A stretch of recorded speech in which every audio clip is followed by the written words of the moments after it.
Hi everybody, my name is Hannah and today we're going to be talking about the Gemini new moon occurring on May 26, 2025. And this is an exciting new moon, and new moons are a time when we can set intention, and this one has some really promising areas that we can be intentional about. So to start, I just want to define Gemini. And the definition I'm using is from the Association of Vibrational Astrologers from their book Vibrational Astrology Study Guide, Module 2. And so, according to them, the definition of a Gemini is the driving force of curiosity. And this is quite a simple definition. And what vibrational astrologers do is they don't use different characteristics that we normally hear ascribed to the signs. They use an essence, and I really like this method because getting to the essence of it gets more clear on what the energy is, because the signs are a creative energetic force that expresses itself here on this plane. And often when we hear negative attributions to the signs, those are symptoms of maybe some misalignment, but it's not really at the essence of what the energetic signature of the sign is. And so this is a really cool definition to me because Gemini gets such a bad rap, and yet this definition really gives it a lot more credit for its value. The driving force of curiosity. That's such an important thing in our lives in terms of being able to enjoy the mysteries of life, enjoy the unfolding, and also to really enjoy learning. So life is about curiosity and the joy of learning. Gemini does not strive to master a subject, but to explore and enjoy it. Wow, that is so powerful. I'm sure if you're someone who loves to study anything that you're passionate about, you can completely resonate with that feeling of the joy of learning, where maybe you're not even trying to become the best at it, but you just really enjoy the experience of expanding as you continue to go and just organically being drawn to practicing and noticing more as it happens. So Gemini wants to perform well, but not at the expense of enjoying the experience.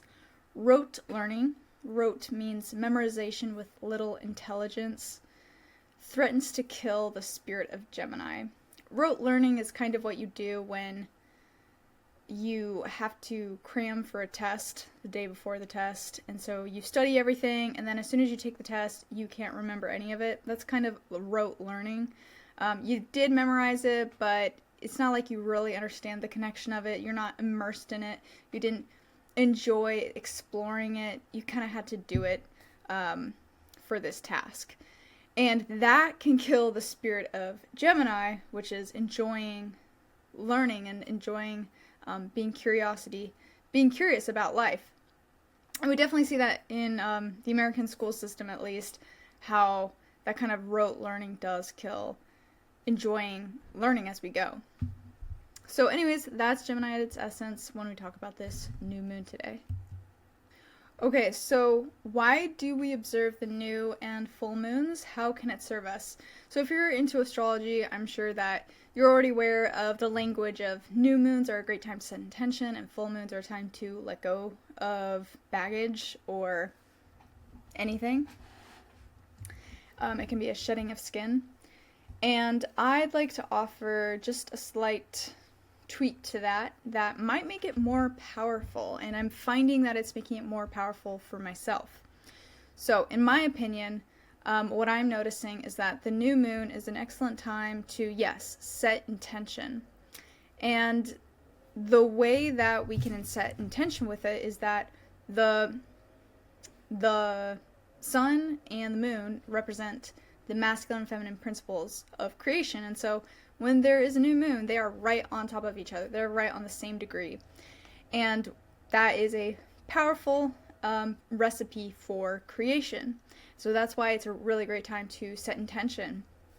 And so I kind of like to think of the new moon as the time when you can almost like the time of the month in which you get to make a wish. but you're setting intention, and that is just how energy works. And on top of that, with the new moon and talking about energy, what we know if you get deeper into studying energy is that energy comes before what we see on this physical plane. And it's almost like the allegory of the cave by Plato, in which there are people who feel like they know reality, but really they've only been witnessing shadows on the cave. Well, the 3D is actually like the shadows on the cave. And, it's not a perfect analogy, but what it means is that the energy comes before what we actually experience here on the 3D. And so every time that we recognize what energy is happening, especially with this new moon, this time of creation, really potent creation, we actually can set intention, and then when it comes to the full moon in the same sign, so right now we're setting intention with the Gemini new moon, when it becomes the Gemini full moon, that will be a time to look back and say, did the intentions that I set then, did they come to fruition now here at the time of the full moon? Whether, did I learn something from that place where I set an intention? Has my awareness and my focus shifted in a way to be able to see the gifts or the blossoming of my intention? And the reason that this is really powerful is that it trains our brains to see the connection between us setting the intention and then actually receiving the gift. And this is really powerful because once you experience it even just once, you realize, holy crap, this stuff is powerful and it's real. And we don't have the ability to see what we can't understand. And so what that means is if you don't intentionally try to see the ways in which your intention came true, you might not be able to see it, and you might not be able to see that link.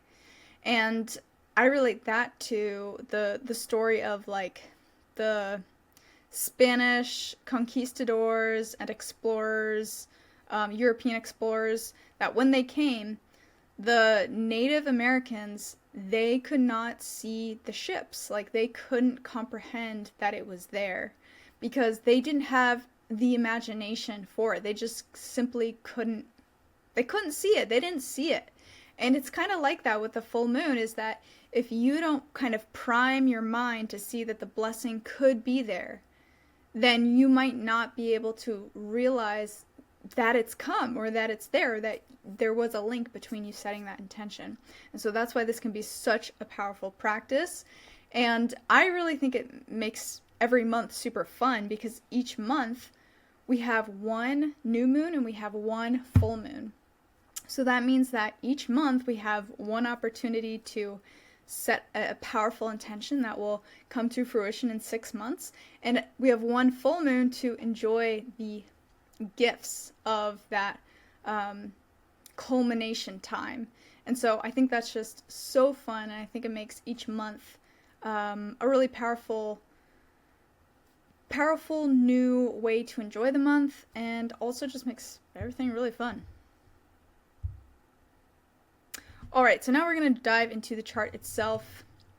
As you notice, I have some colorful art at the top as a little border, just to kind of catch and carry that spirit of Gemini, of loving learning, being playful, being curious.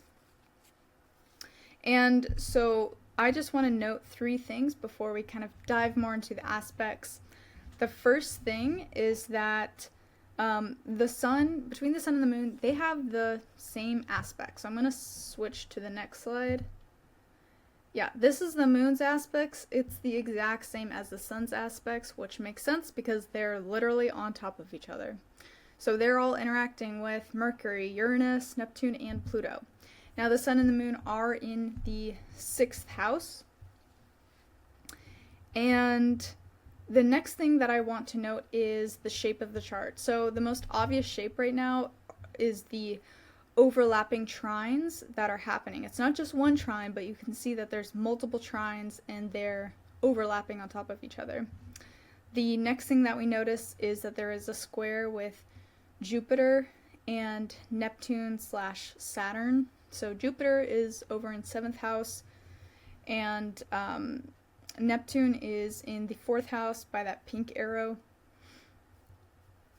The next aspect that we notice is the trine with Mars and Venus, and that's like that single blue line. So these are the main shapes, and they're gonna tell us the energy of this new moon.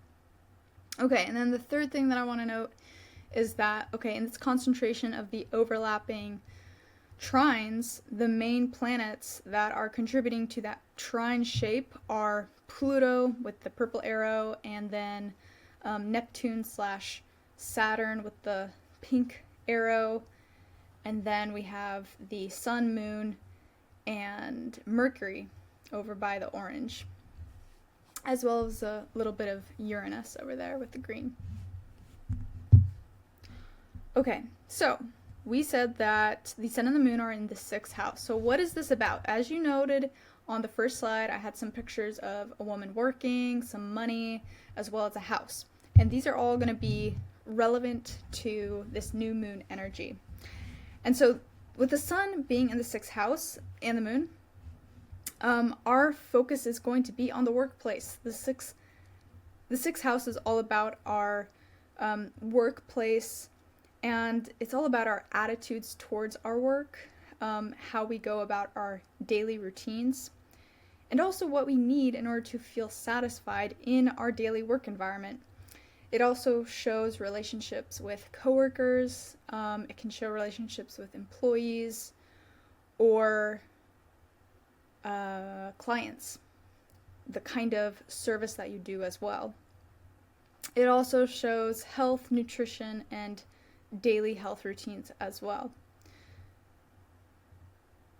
And it also can be an important place where we have a need to help others through purposeful work.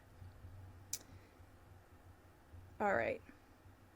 And so with Gemini being here in the 6th house, or at least the Moon and the Sun being in Gemini in the 6th house, this is going to be all about enjoying the learning that happens in the workplace and setting intention about being curious and enjoying the learning that can come out of our work habits, enjoying the learning that comes out of who we work with, and having a clear and present thoughts about what we want to work on and what's important for us in our work lives, and also who we work with and what our work attitudes will be.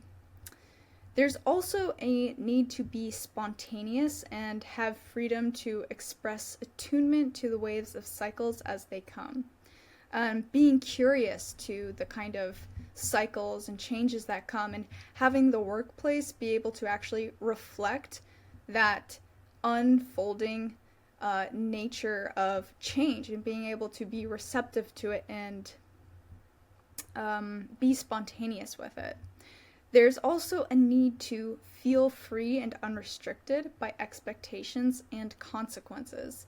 And that might be a little strange because the workplace, there are certainly expectations and consequences, but it does speak to a need for some kind of freedom or some kind of brevity with at least like the people you work with or the work culture in, where you're allowed to explore, you're allowed to try new things without there always being some kind of pressure right on you. There needs to be some flexibility so you can explore, and really the Gemini spirit comes out with that when there's not as much control. And so there's also a desire here to work with people who have that same flexibility and mindset, who also want to feel unrestricted and will respect your needs to feel unrestricted, and yet are also committed, are also going to be there and continue to build together. And so it's an interesting mix in which there's a desire to be unrestricted but also be committed. Is it possible? I think it's possible, but the only way you can do that is if you look at a chart like this and be like, oh, I didn't know that was possible in the realm of possibilities. Now I'm going to set intention on it. And also, we want to incorporate this mentality in our health as well. So incorporating the joy of learning into our health practices, routines, as well as environment, as well as in the actual work or actual exercise or actual health lifestyle itself. Like the actual act of doing it, the actual routine. It's exploratory, it's fun, it has a joy of learning along each step of the way that feels more present and just more enjoyable. It doesn't feel like this thing that you have to do, and this is your daily routine, and this is what you have to do, and it's mundane and it's boring. No, there's a kind of presence that you can imbue in it when you have this Gemini mindset of enjoying the learning that and being curious out of it. So this is also attitudes that we are probably feeling at this time as well, that we might be noticing in ourselves, like, oh yeah, in my workplace I'm feeling a need to have less restriction, I'm feeling a need to be more exploratory, there's a kind of joy of learning that I want to do in something that relates to the kind of work that I want to do, or the kind of maybe health practices I want to take on. I think between work and health, they can be a bit domineering in that they can adopt rigidity, or because they're often situated with groups of people, there's people naturally built in to those things. The dominant culture of working or exercising can get kind of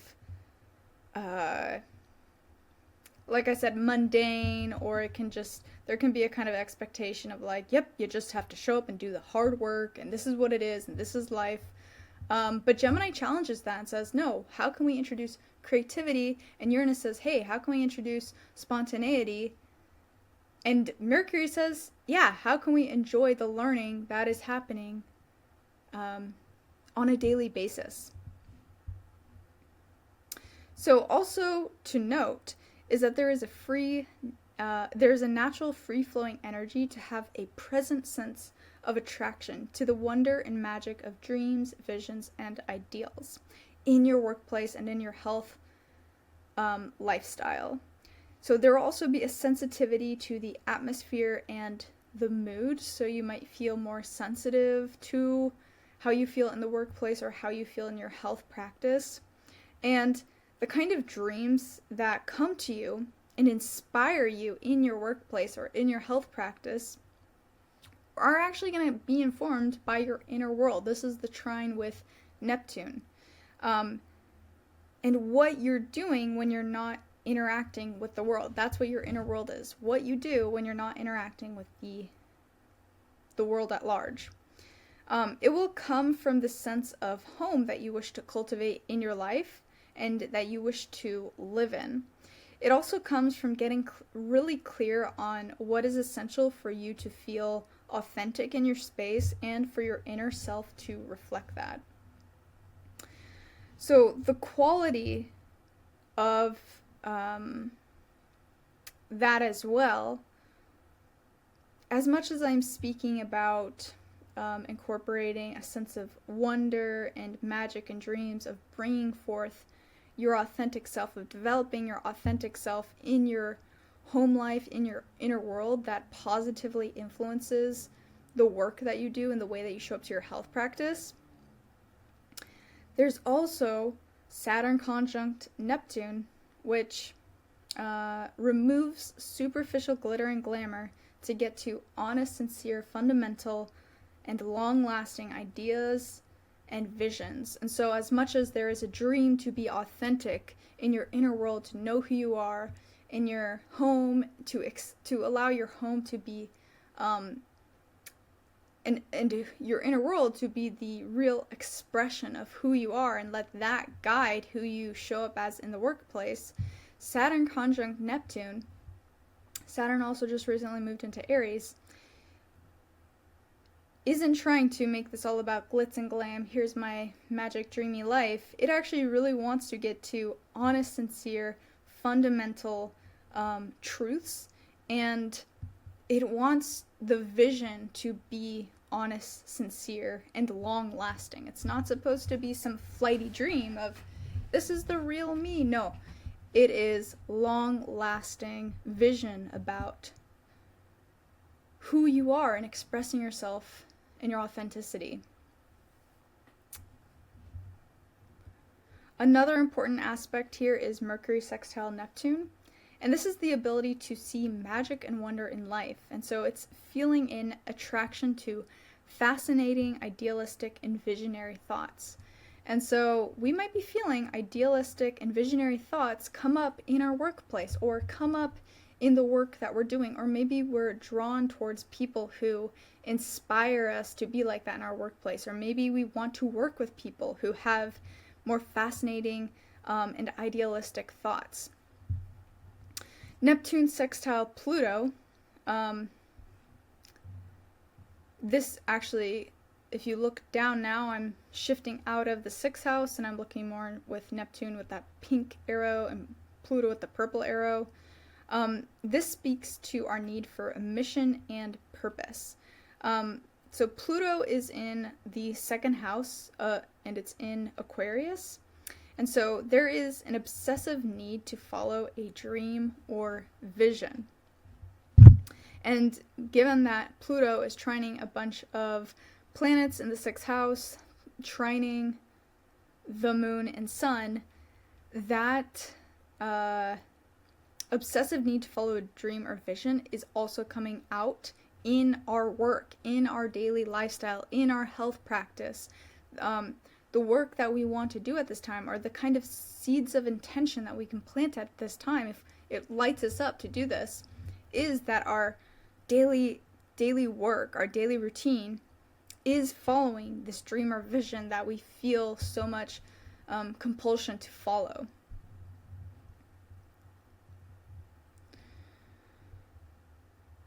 So talking about this dream and this development of your authentic self that is occurring first in your inner world or within your home environment, the area in which you'll actually feel motivation to act or develop your authentic self is going to come from our one-on-one relationships and agreements.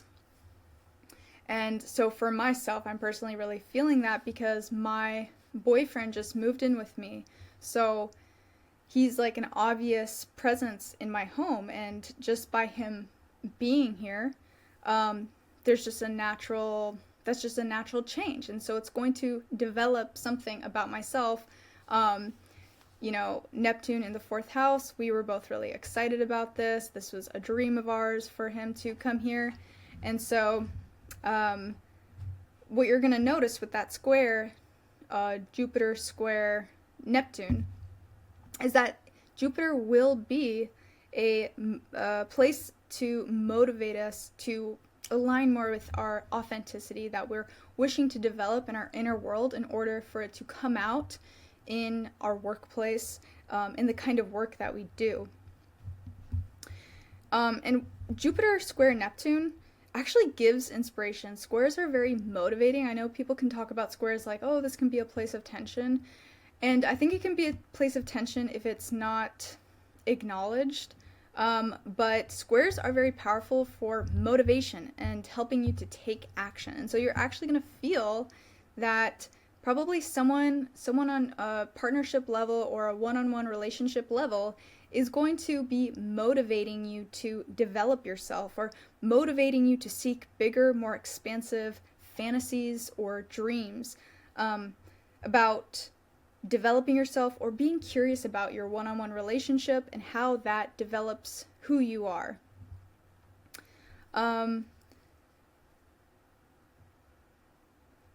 So like I'm saying, it will push us to connect to our bigger, expansive fantasies and dreams about partnerships, and how to actualize our dream of living our sincere, authentic selves. And also, what is it that we want our home and family to feel like? That will also be a kind of intention there. Okay, so I just focused on 2 of the major parts of the trines, which are that sun and moon side, and then I just looked at Neptune's influence. So now I'm going to go to the other part of the trine, which is Pluto's portion with that purple arrow.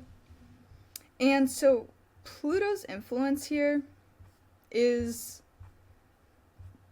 always about obsession. So here Pluto trines the sun, and it kind of makes us have this life of passion and mission. And Pluto is in Aquarius in the second house, and so it's making daily life compulsive and obsessive. So we might be feeling this in our workplace, that because this is a second house influence, maybe the ways in which we're making money is a kind of daily life, is like a daily thought that we are very kind of obsessed with, because what Pluto is doing here is it's making us obsessive about our finances. It's making us obsessive about our beliefs about money and what we believe we must do in order to make money. So, for example, like one belief you might have about money is thinking, oh, I have to do this much money, or I have to do this much work in order to make this much money. And, you know, your life experiences might be what informs you of that belief. But the truth is that there are other people who don't even do half that work, and they make 4 times as much as you. And so Pluto in Aquarius is making us question our beliefs about our social order and making money.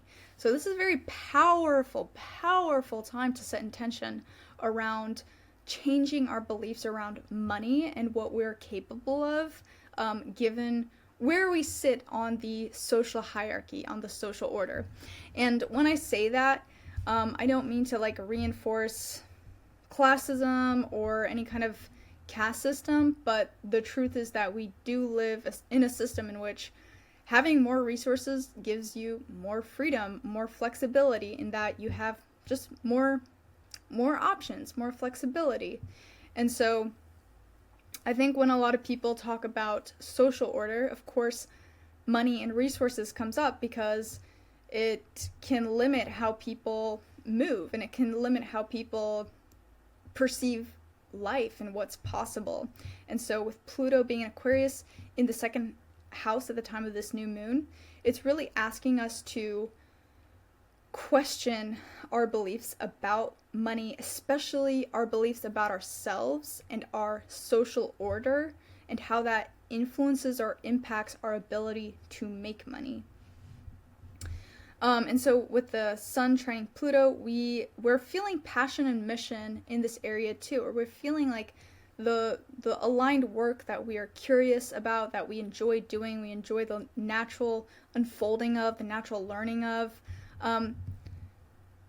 We're also feeling, curious about, how can I make money with this that feels good and sustainable? Like that Gemini influence is helping us to ask questions about, how can I make more money than my social order or social standing had me believe previously? And it might make us kind of obsessive about thinking about how our life mission or our life passion can actually support us in the ways that we need support monetarily. So Mercury is also trining Pluto, and so we may be connecting ideas obsessively or compulsively about finances, making money, or beliefs about money. We may exercise more creativity in our work, which may result in more money, and such creative ideas can affect our finances. So you might be getting like some natural ideas, or maybe you're just really excited about something that you're working on, or something that relates to either health or the kind of lifestyle that you're developing or the work that you're doing. You might be getting a lot of ideas about how that work can help you make money, or you just might be getting new ideas about finances, about beliefs about money, and using creativity in order to get there. And also, with creativity, the more you can apply it, you may actually find you get more ideas about making money or changing your beliefs about money. With Moon trining Pluto, we're seeing powerful concentrations of past feelings erupting forcefully into the present. And this could have to do with healing our money beliefs, or our beliefs about our social order and how it makes us feel in the workplace. Also, we might be healing what dreams we have about making money and what feelings come up by accessing or denying those dreams. And so the emotional side of this is that, yeah, with Pluto and the Moon, there could be really powerful triggers that occur, where you might be confronted with your money beliefs, and this is an opportunity to heal them, and also to face however you may view yourself and how your social order affects your standing in the workplace. And just to look at your feelings with curiosity, Gemini, look at your feelings with curiosity and enjoy the unfolding of it, that, hey, this is taking me somewhere new. I'm actually learning something through this process if I can allow myself to feel it, but not feel that I have to control the outcome, control my feelings, but just be curious about, hey, why are my feelings coming up like this? Why does this trigger me in this way? Why does my social order or my social standing in my workplace affect me like this? So having this kind of curiosity can actually give us a lot of information and wisdom that can be useful for changing our beliefs about money and also making more money. And then the next thing to look at here is Saturn sextiling Pluto. And so we may be obsessive about removing everything to get to the essence about making money or our beliefs about money or self-worth. So we may remove things in our home or our inner environment that don't align with our financial or work dreams. And this may be a change in our home, our family, or inner world, but whatever changes occur feel honest. It feels like we are connecting to something sincere and fundamental, and it has to do with a long-lasting vision for the benefit of our authentic inner worlds or the authentic homes in which we come to life in. And so even though there's a lot of creativity, there's a sense of exploration, you might notice yourself feeling like you just want to get to the essence about what are your beliefs about money and self-worth that affect how you make money or affect how you show up in the workplace. And you may find that you're doing a lot of inner work, like a lot of inner emotional work, and your home might be a reflection of that. Whether you change something in your home or you remove something in your home that you don't feel like aligns to what is honest and sincere about this long-lasting vision you have for the kind of work that you want to do and the kind of money that you want to make and the kind of social standing that you want. So more than anything though, there will be a compulsive need to be operating in the moment. This is Uranus trine Pluto, meaning that we'll need a sense of freedom with our money and our work when it comes to your lifestyle and workplace. Pluto will transform our finances and money beliefs and how we can make it possible, because we are driven by an obsessive need to follow a dream or a vision, and that's Neptune sextiling Pluto.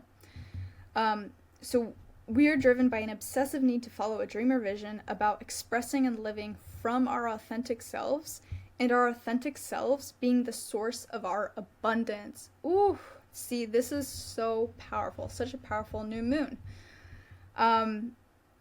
Yeah, I mean, I just love that. And personally in my life, I really do feel that in terms of what I'm developing here with this channel and other projects I have in my life, and absolutely feeling like aligning more and more to my authenticity and allowing that to be the source of inspiration for the work that I do, as well as the way in which I want to be compensated and make an income off of, is a really driving force in my life personally. And so when I pull these charts, I don't go in with my own veil of my experiences, but as I'm pulling it and looking at these things, it's pretty amazing just to see how it's relatable. So if you relate, please tell me what you're noticing in your life. It's just so curious. It's just so interesting to me to hear what other people are doing. Okay, the last thing that I'm going to notice here is the Venus and Mars trine. And so with Venus and Mars, we want to accomplish based on an attraction to the beauty that is alive, visceral, and real. So we're going to be attracted to hobbies. This is Venus in the 5th house. We're going to be attracted to hobbies that allow us to express ourselves authentically and honestly. And the more we practice aligning to our true selves as a spiritual practice, this is now Mars in the 9th house, the more we find ourselves drawn to activities, hobbies, romances, and passions that allow and need us to be authentic. We seek to make something unique of ourselves that has a visceral and real impact in our hobbies, passions, and romances. So that is another really powerful part of this, is that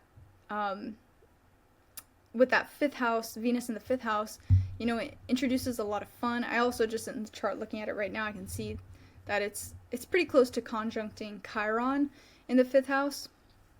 And so there could be a lot of like catharsis from following what is really authentically enjoyable for you, or following the passions and the hobbies that really feel like you're able to express your true self or get in touch with your true self. And you might feel really motivated to draw upon kind of spiritual lessons or groups or teachers who teach you about self-development or finding your unique self, and that really helps you to enjoy your hobbies and passions more. And that's a really cathartic experience and healing experience.